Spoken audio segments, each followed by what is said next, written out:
राधे राधे।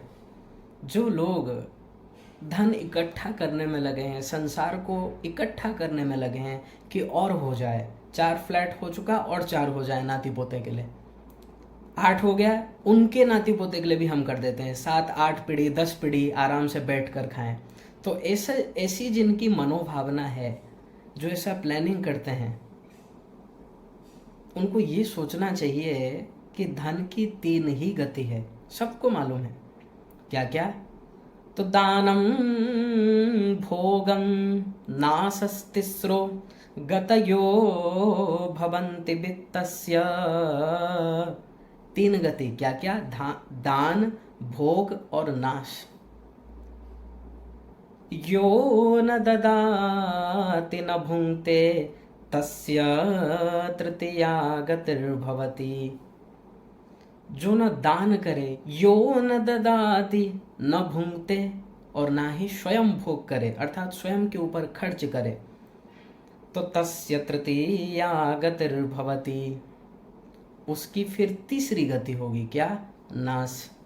क्योंकि यदि नेक्स्ट पीढ़ियों को, तुम्हारे बच्चों को, नाती पोतों को फ्री में इतना सब ऐश्वर्य मिल जाए, संसारी वस्तु सब मिल जाए, तो चैलेंज के साथ उसका पतन हो जाएगा, क्योंकि वो इसके महत्व को नहीं समझेगा और बिगड़ना तय है। इसलिए परम मूर्खता है। और जितना धन कमाने में 420 किया है उस व्यक्ति ने, जितना धोखा दिया है लोगों को या फिर झूठ बोला है, उसका दंड वो भोगेगा, उसके नाती बच्चे पोते नहीं भोगेंगे। मतलब किस टाइप का यार मूर्खता है संसार में कि तुम कमा रहे हो जिसके लिए, वो तो बैठकर ऐश करेगा, उसका जो होगा होगा, पतन भी होगा, तुम्हारे धन का नाश होगा, लेकिन तुम जो इतना परिश्रम करके ये सब किए, उसका अलग से दंड भोगो। एक तो छोड़ के जाओ, अलग से दंड भोगो। ये देखते हुए, समझते हुए भी कोई भी मनुष्य इस पर विचार नहीं करता। 60 साल, 70 साल, 80 साल हो गए, फिर भी 10 करोड़ है तो सोच रहे हैं 20 करोड़ हो जाए, 20 करोड़ है 30 करोड़ हो जाए। मतलब बढ़ती जा रही है कामना, और बढ़ेगी, क्योंकि वो गलत एरिया में सुख का रिसर्च कर रहा है। तो साथ जाएगा क्या? उसके लिए हमें प्रयत्न करना चाहिए जो हमारे काम में आएगा, क्योंकि इस संसार से दूसरे संसार में प्रत्येक व्यक्ति को एक ना एक दिन जाना ही है। वहां के लिए कोई प्लानिंग नहीं। और वहां क्या जाएगा? तो धनानि भूमौ पशवश्च गोष्ठे, नारी गृह गृह द्वारे जना श्मशाने। धनानि भूमौ पशवश्च गोष्ठे, क्या धन जाएगा?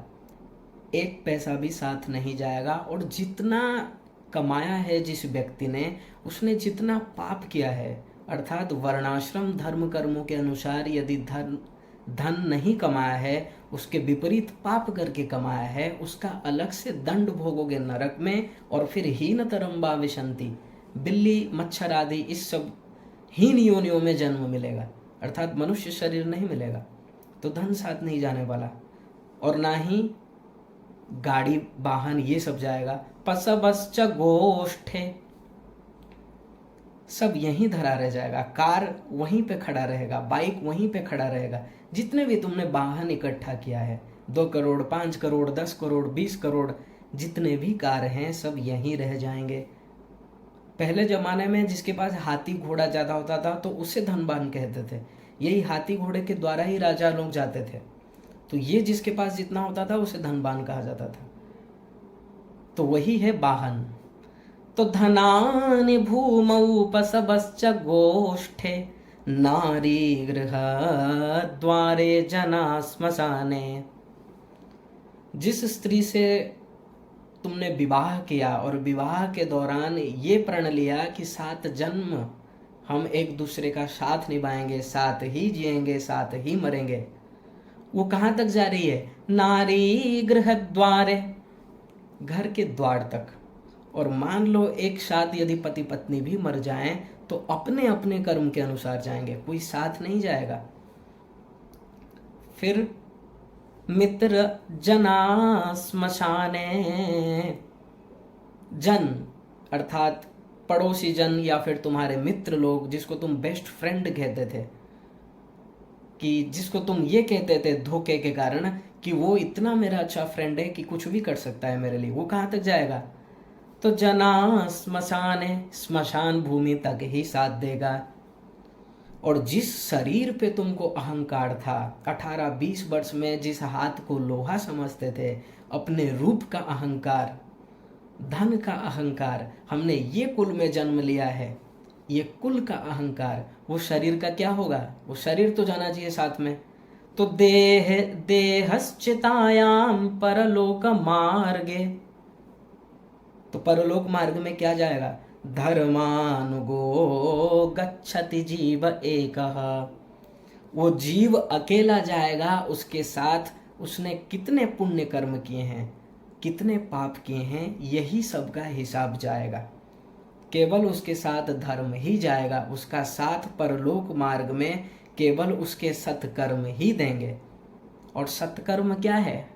भगवान की भक्ति ही सत्कर्म है। भक्ति को छोड़कर तपस्या हो, योग हो, व्रत हो, जप हो, कुछ भी हो, कुछ भी साधना कर लो, यदि भगवान के प्रति पूर्ण समर्पण नहीं है, यदि भगवान से प्रेम नहीं है, भगवान के प्रति पूर्ण समर्पण नहीं है, तो उसका कल्याण बिल्कुल भी नहीं होगा। क्षेमं न विन्दन्ति बिना यदर्पणम। दूसरे स्कंद के 4 अध्याय का 17वां श्लोक श्री सुखदेव भगवान मंगलाचरण करते हुए कह रहे हैं, तपस्विनो दान परा यशस्विनो मनस्विनो मंत्रविदा सुमंगलाः परक्षेमं न विन्दन्ति बिना यदर्पणम् तस्मै सुभद्र स्रवसे नमो नमः। कोई कितना भी बड़ा तपस्वी हो, योगी हो, दानी हो, तीर्थ यात्रा करे हजारों कल्प तक और करे नहीं, वहीं पर बैठ जाए, वहीं पर रहे, कुछ भी नहीं होने वाला। कब तक? बिना यदर्पणम, भगवान को समर्पण हुए बिना।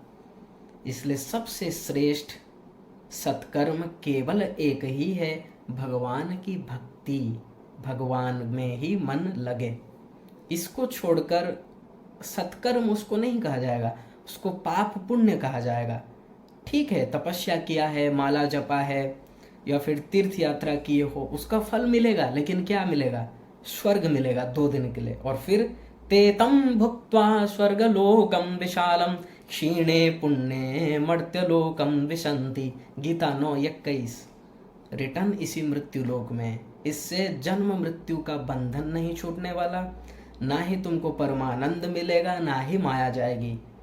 परम आनंद के लिए, दिव्य आनंद के लिए, माया से सदा को छुटकारा पाने के लिए जो किया जाए उसी को कहते हैं सत्कर्म। उसके लिए जो प्रयत्न किया जाए, और वो केवल एक ही शब्द में है, भगवान की शरणागति ही। जिसने शरणागति पूर्ण रूप से भगवान की नहीं की है, स्वप्न में भी उसका कल्याण नहीं हो सकता। ये कौन कह रहे हैं? श्री सुखदेव भगवान, जिन्होंने भागवत सुनाया है परीक्षित जी महाराज को। इसलिए इस पर विचार करना चाहिए कि कुछ भी साथ जाने वाला नहीं है। धर्मानुगो गच्छति जीव एकः, उसी के लिए ही प्रयत्न करो। भगवान की भक्ति ही सत्कर्म है। राधे राधे।